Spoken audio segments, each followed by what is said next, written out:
So if you haven't seen my last video, this is the actual component that failed. You guys asked which version it is. This is A2. They should be replacing it with the A3 unit. Now the problem is this is the brain of the whole flex fuel kit. Now the problem is the tank is full of E85, E68 to be exact, and the tune or the calibration can't detect what kind of or how much ethanol is actually in the tank. So that's why it's running really rough. It's probably running really lean. So this is only 3 clips. I got 1 clip. I got a clip down there and another clip down here, and just a bunch of zip ties that I have to find, and then it should take about 5 minutes, and then we should be on the road after that.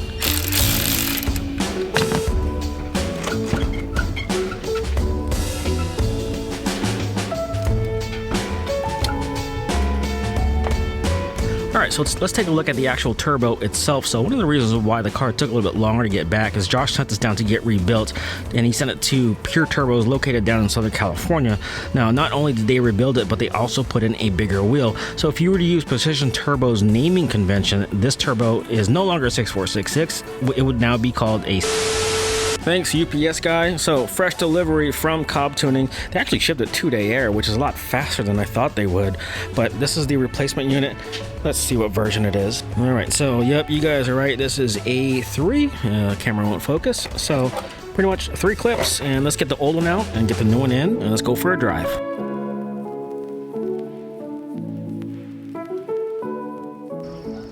Also, I just want to say big thanks to PJ and Aaron over there at Cobb for helping me out get this problem situated. So big thanks to you guys. All right, so let's see if this works. First thing oh, where's my access port? I left it in the house. All right, so let's put that in there. First thing we're gonna do, we're gonna clear the code first and reset the ECU, and we'll give it a good start and see if the check engine light comes back. All right, moment of truth. Let's go ahead and do this. Can't see, the damn camera's in the way. Oh yeah, no check engine light. Awesome. Ethanol is at 67%. So we need to put a little bit more in there. All right, so we're gonna take this car on a test drive around the block. We're not gonna romp on it just yet, so just a quick test drive, that's all it is. What the hell? I went 6 miles and the needle dropped. So when you turn off the motor, you can still hear the turbo spinning. That's pretty cool. Now I don't know what these are called, but these things will scare the living shit out of someone. All right, so it is now the next day. Got caught up in some other stuff, so I'm on the GoPro right now. So let's take the car out for a quick rip, give you my first impressions at, I don't know what boost pressure it is, around 26 PSI, I think it is. I'm not sure exactly. But yeah, let's put it in Sport Sharp, let the car warm up, and let's go for a quick rip. All right, so oil temperature is about 190 degrees. We're now at optimal temperatures, so they should give us enough time to talk to you guys before we get to the spot. So I want to address something about the tune before, because I know you guys are going to ask. So the car was tuned on the street. This was not tuned on the dyno. Typically what you see on the internet during the highest temperatures recorded ever here in the Pacific Northwest. So typically what you see on the internet was a dyno tune done in a temperature controlled environment with the hood open. Not this one. This was tuned on the street by Josh Bader himself. I can't thank Josh enough for doing this tune for me. It's really, really good, I'm telling you guys, but more on that later on. So also this was done on a virtual dyno, the dyno numbers that you see, so it's not typically what you see on a chassis dyno, so keep that in mind. So knowing Josh, he keeps his dyno numbers very, very conservative, so just keep that in mind. Typically what Josh likes to do, if he gives you dyno numbers, he likes to back it up with a trap speed at the drag strip. So I'm hoping to take this to the drag strip pretty soon, but unfortunately I was supposed to take this to the drag strip yesterday, but unfortunately that Cobb brain module went out on me, so I was unable to drive it. So enough of that, but the car drives amazingly good, especially I mean, it's 85 degrees outside, no issues. When I was driving home, the most knock I saw was negative 2.8, which is nothing. I do plan on changing the oil again, because if you run the oil very, very hot, it tends to shear down to a lower viscosity, so I plan on doing that soon, actually probably tomorrow to be exact. But yeah, so dyno numbers are pretty conservative. The car made very, very good numbers. The car is on its street map right now, it's not on its kill map. Josh gave me a couple maps to play around with. He said if I run the kill map, just remember there are consequences. So we'll see about that. One thing, there's some rattles that came up, typical Subaru stuff that I need to address sometime soon. Also, the coilovers need to be rebuilt. The car rides like utter crap, so I might go back to the stock suspension, which sucks because I like its ride height. I like the way it sits right now. But, you know, coilovers, which these coilovers probably have around 60,000 miles on them, definitely needs a rebuild. All right, we're almost to the spot here. Let's see here. Sport Sharp. All right. Let's just tip into it. Oh, shit! Oh, my God. Motherfucker, are you serious? I didn't even go all the way yet. Oh, my God, that torque. That was just a quick tip-in. Holy shit. Oh, my God, the Supra would get spanked. All right, this one's kind of an uphill. We got cars around. Let's try second gear.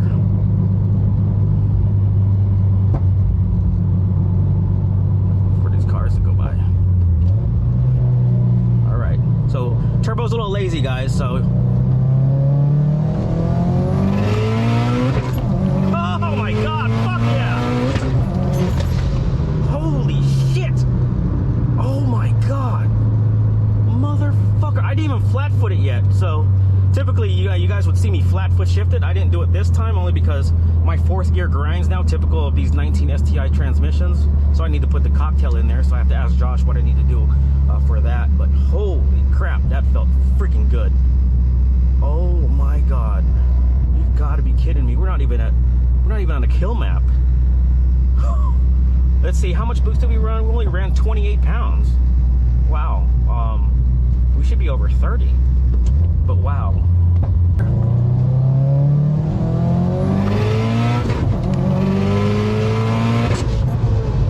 Oh, fuck.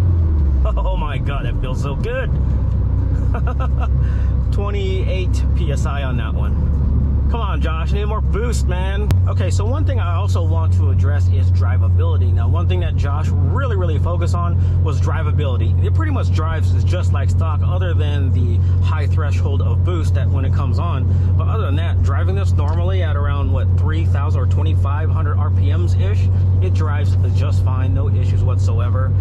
But when it comes to drivability, I think that's something that you have to address with your tuner, and to tune it for drivability and not just wide open throttle. So big thanks to Josh once again for that. But the car is running just fine. It runs a lot smoother with temperatures that are a little bit cooler. It's 87 degrees out.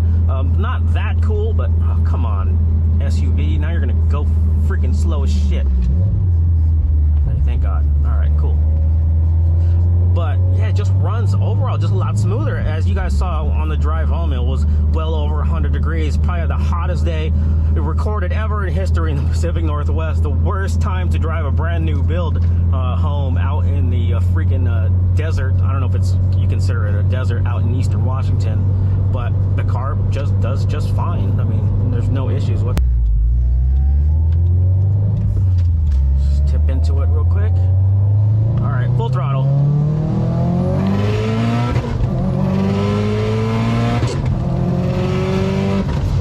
God damn, that feels good.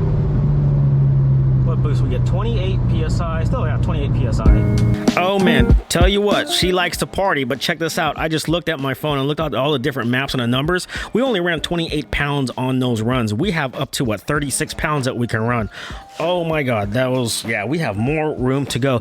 But not only that, let me just thank Josh for the awesome build and the awesome tune. I can't thank him enough. If you guys are looking for a tune or a build and you guys are in the Pacific Northwest area, make sure to hit up Josh. I'll put his info down in the description below. But we have 4 different maps. I think there are 4 different maps and 4 different numbers that I want to discuss with you guys, because I know you guys are going to want the raw numbers. So we have a 26-pound map, a 30-pound map on E85, a 34-pound map on E85, and a 36-pound kill map that Josh recommended that I do not run. I can run it, but just remember there might be some consequences if I run a 36-pound kill map. So let's talk about numbers. So pump gas on that 26-pound map, we made 511 wheel horsepower. The 30-pound map, 576 wheel horsepower. The 34-pound map, 620 wheel horsepower. Now here's a quick kicker. 704 wheel horsepower on that kill map. Wow, that is amazing. Also, when Josh was tuning it, he said there is still a lot more room to go. The car wanted to make more power at 704 wheel horsepower. There's no drop off in power, as you guys can see on the dyno graph. And yeah, if we had the head studs and the head gaskets to run it, we could probably make 800 wheel horsepower. Also, I need to upgrade the clutch too, but that's that's for another time.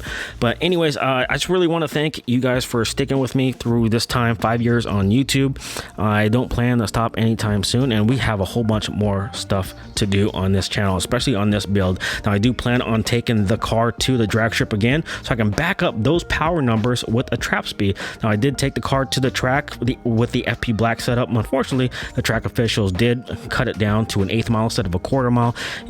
On the FP Black setup, it ran a 7.5 at 95. At the 1/8, I'm pretty sure, quite positive, this is going to run a lot faster. But like I said, I do want to back up these numbers with the trap speed at the drag strip, and we'll do that whenever I have time, hopefully sometime soon. But anyways, I appreciate you guys sticking with me through all this time. For all you old timers out there, for you regular commenters, I really do appreciate it. But anyways, it's time for me to go. I am hungry, damn plain.